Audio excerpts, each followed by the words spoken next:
A lot of conservatives in New York say they're uncomfortable with recent comments from Governor Cuomo. Well, asked about the state of the GOP on Friday, here's what the governor had to say. Are they, the New York GOP, these extreme conservatives who are right to life, pro-assault weapon, anti-gay? Is that who they are?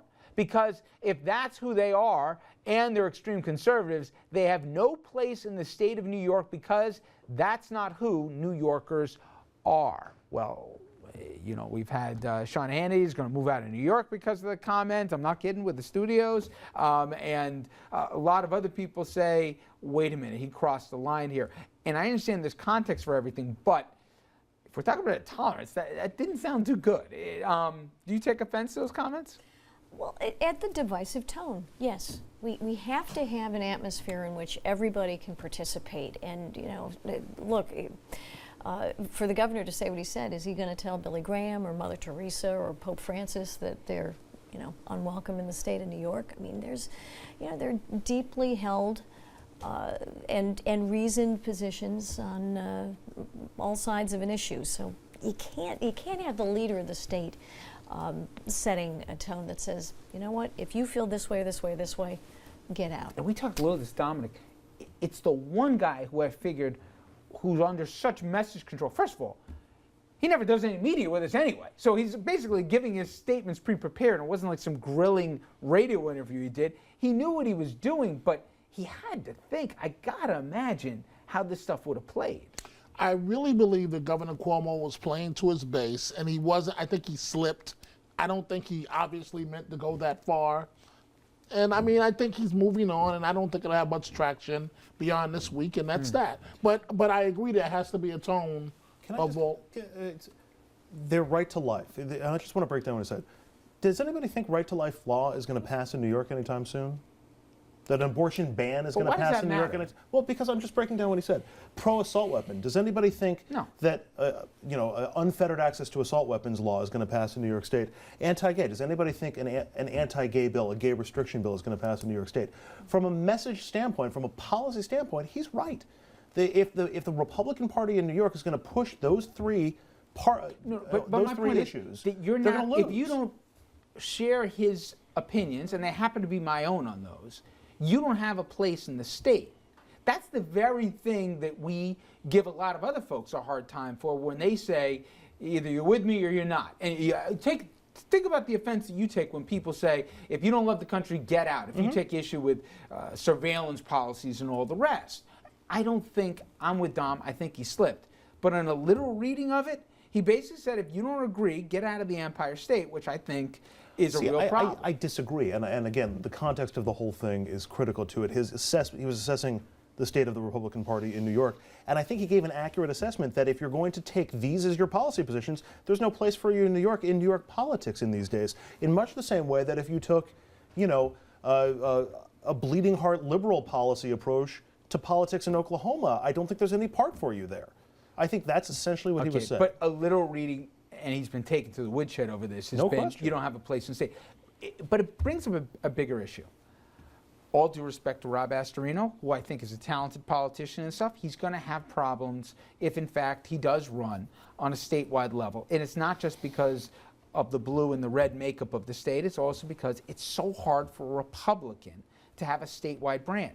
I'm curious, if they came to you and said, and I know you're probably more interested in Washington than you are in Albany, but if they said, Congressman, you know what, we'll clear the decks for you. Got no primary challenge. We'll even talk to Michael Long over the Conservative Party. He'll get on board no matter what. No questions asked, no litmus test.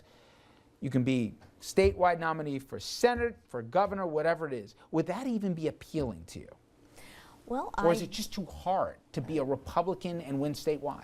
I would say to you that, you know, they said a Republican couldn't win a second term as county executive in Westchester, and of course Rob Astorino just did. Fair enough. There is a way. I don't recall anybody saying that. There is a, well, some people did. So there is a way. There's a Democratic advantage, registration advantage in Westchester.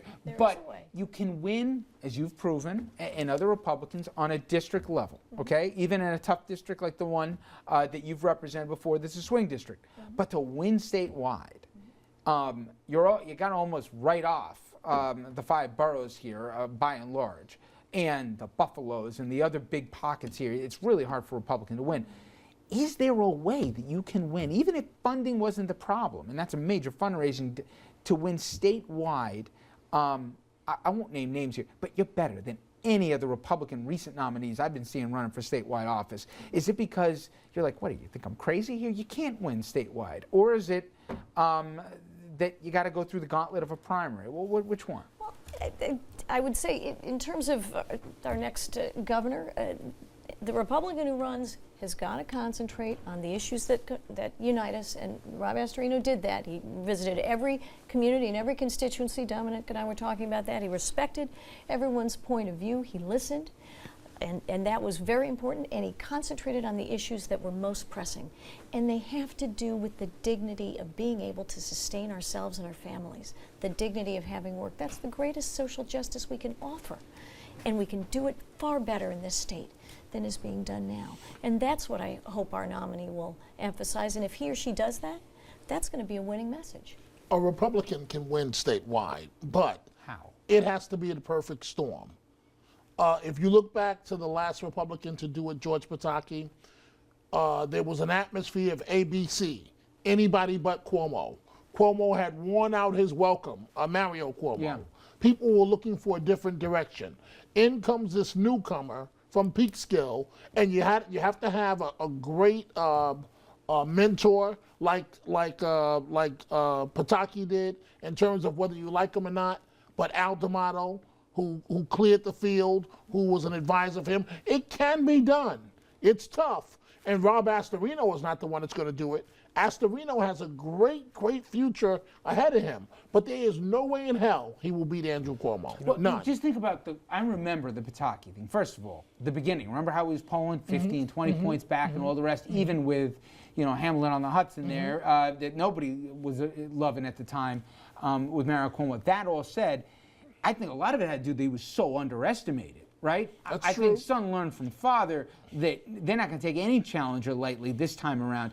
I guess, do you That's have to very be like true. a Javits or like a Bloomberg Republican to win statewide now?